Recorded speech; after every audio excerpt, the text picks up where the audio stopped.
My question's on the other end of the scale. It's about shoplifting. You've mentioned quite a lot of it, but I just wondered if you wanted to add anything. I've been talking to a lot of shopkeepers in Woodley, and also the police in Woodley, for that matter. I understand that there's going to be more resources in Woodley precinct, potentially, that can respond to issues. And I just want to ask you what's going to happen there, and also, are there any other actions the council or local communities can take to help you in terms of dealing with the issue? Thank you. So I'll try and repeat some of the areas that we've touched on already. I think one of the things that the force are doing, I think really well actually, to try and address this concern that's been raised, is not just about those frontline resources, important though they are, but through what's known as the assessment and investigation unit. Those are the officers who will deal with a lot of the volume crime that's coming in, the creation of what is effectively a business crime team, or some dedicated PCs, civilian staff supporting that, who will make a real difference, I think, to identifying prolific offenders. It's one of those things that Andy's already talked about this evening. Identifying those prolific offenders is huge.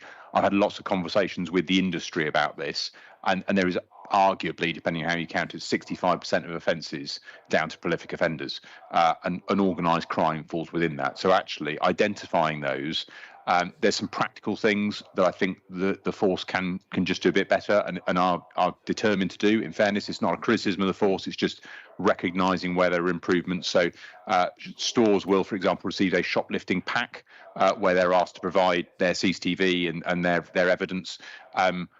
In the past, they've probably been designed a little bit with the police in mind as to what they need. Of course, the police need the evidence in the form they need the evidence, because that's the criminal justice system.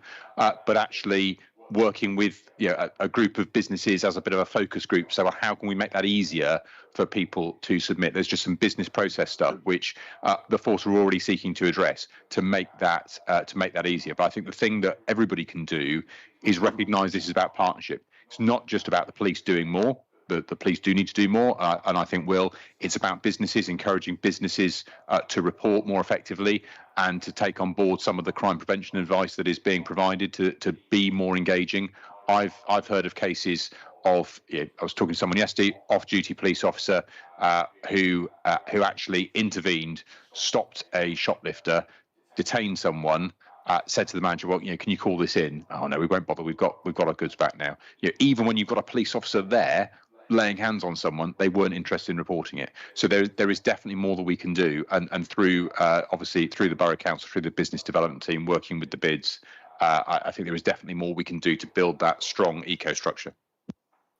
Can I just come back on that as well? I mean, Matthew's absolutely right. It is about partnership working. It's not all down to the police. And what we're finding is some of particularly the national national companies, big shops. They're not responding to us. They report the crime, but don't send the details of what was stolen. They don't send the CCTV. And then what we've been doing is filing the crime very, very quickly, rather than chasing them down for the CCTV because of resource challenges. Now, it may be the reason why they're not providing the CCTV because of lack of confidence that anything will be done.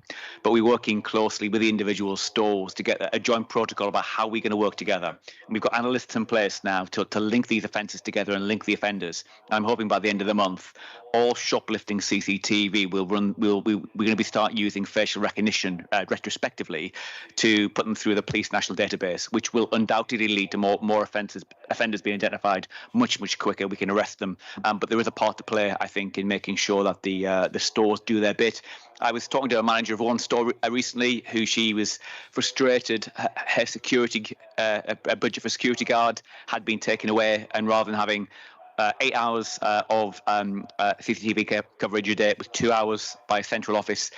We can't step in to cover gaps in the private sector, but we have to work closely in partnership working. And I'm absolutely committed to our organisation to stand up to the challenge which Matthew has set us, do a significant improvement in terms of number of arrests and numbers of positive outcomes of people brought to justice.